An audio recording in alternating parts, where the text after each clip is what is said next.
For me, a diverse team is everything. I think if you have a team which isn't diverse, you will never succeed as a business.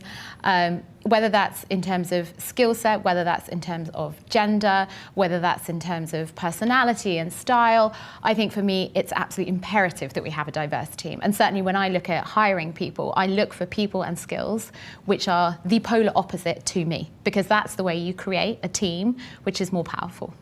Just from a colleague perspective, I think it's so much more exciting and refreshing when you work with people that offer different perspectives, different ideas, where there's challenge going on, and you know that actually it's the combination of those ideas that's going to build for a much better outcome, whether that's for a colleague experience or a customer experience. Yeah. We need more female leaders that other women and men can learn from, with a diverse, broad leadership style.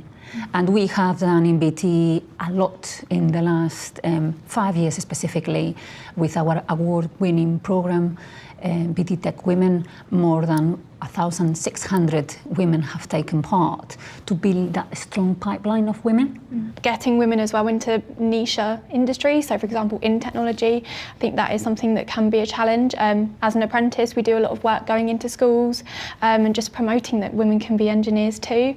And I think it is really important just to get more women into those workplaces, just in general, because the more women that there are, then it's going to inspire and it's just going to create a greater balance as well, which I think is something that that we're always pushing for. Definitely agree. I also think in the diversity space, we're really trying to move to a more sophisticated place now, where we're not just talking about groups of people as a homogenous mass. So I think one of the biggest issues facing women is that they're treated as all the same. And their issues, their challenges, the great things that are happening for them in their careers are quite unique and different. And actually, if we take a bit more of an intersectional approach to appreciate where you've not just got a woman, but she might be a woman from a different ethnicity background or a woman with a disability, they've got very different challenges in the workplace, and actually we need to respect the human side of it, as well as thinking about women en masse. Women are not just a broad brush kind of one size fits all, whether that's a woman who is returning to work after a baby, whether that's a woman who's actually going through IVF, whether, you know, there are all sorts of big issues that actually, you know, women who want to have a career have these other things which they are concerned about and they want to be concerned about. And we need to make sure that we've got the support in place for that. I think, you know, from a personal experience in enterprise, I've just brought 2 incredibly talented women in to do a job share. And I think that's something that, you know, we could all do with more of, because they want to work, they want to be in the workplace, but they also have to balance their life outside work and childcare and all that kind of equally important stuff. And actually, by allowing them to do something like a job share, it opens up the gateway for them to do something meaningful, but not neglect what's important to them outside work. When you say women in the workplace, it's actually reinforcing that women are a minority, which is not true. So women make up 51% of the population of the UK, and we need to start respecting them as equal, not as a minority group. I was really pleasantly surprised coming in and looking at the enterprise leadership team, because I think we are doing a phenomenal job, and I'm really proud actually to be a part of it, because we are almost at 50% I think now in terms of female senior leaders, and across a range of functions, obviously from transformation through to P&L ownership, through to HR, communications, and now the kind of legal stuff. I think for me that actually set a really important message, that because behaviours in organisations often start at the top, and actually I think that sets a really good message to the rest of the enterprise organisation. I think from the kind of coming up perspective, what I've been really excited to see is the number of female graduates and female apprentices.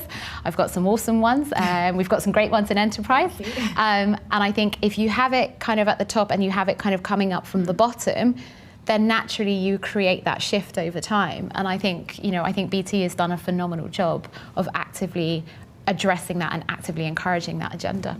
Yeah, definitely. It's definitely motivating for us as well, coming into the business and seeing women in senior leadership positions, only because it just shows us that, you know, we can achieve that too. I think if you look at the latest WISE reports, you know, the number of women or the number of girls going into STEM type subjects is definitely on the increase.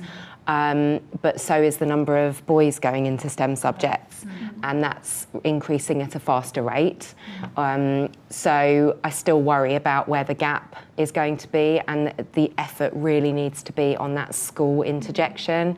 So I love to hear that, you know, in technology we're doing so much to partner with schools, because that's where the issues lie. I think it helps when people actually share their success stories, because there are so many women in technology throughout time, but how many of them do we actually know? Yeah. So I think, you know, speaking about our successes, you know, posting on LinkedIn, I know it sounds really, really small, but, you know, gaining that attraction. I must have put a post out the other day when I went to a tech event. It was a tech, Black Achievement Awards in tech, and it was amazing how many people reached out to me after, like, oh, I didn't know people like me could apply for BT, you know, what are graduate schemes like, can you give me some tips? So yeah, just putting a story out there helps as well, just to reiterate that fact. And BT has done a number of activities in terms of focusing our efforts in trying to get workforce into STEM. We have returned Step to STEM.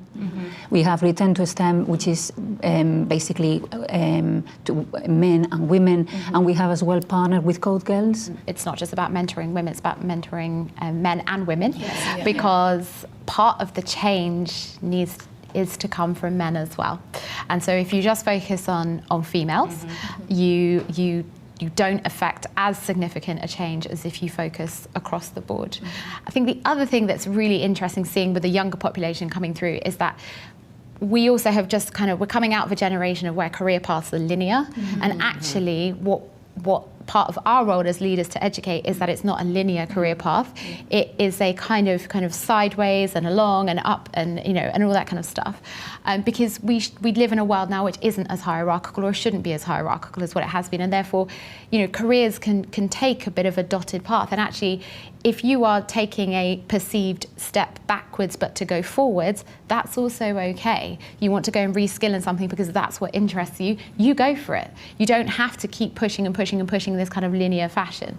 So my advice to 16-year-olds, do what you love, make sure it's the right path for you rather than the path you feel you should follow, and don't expect it to be linear.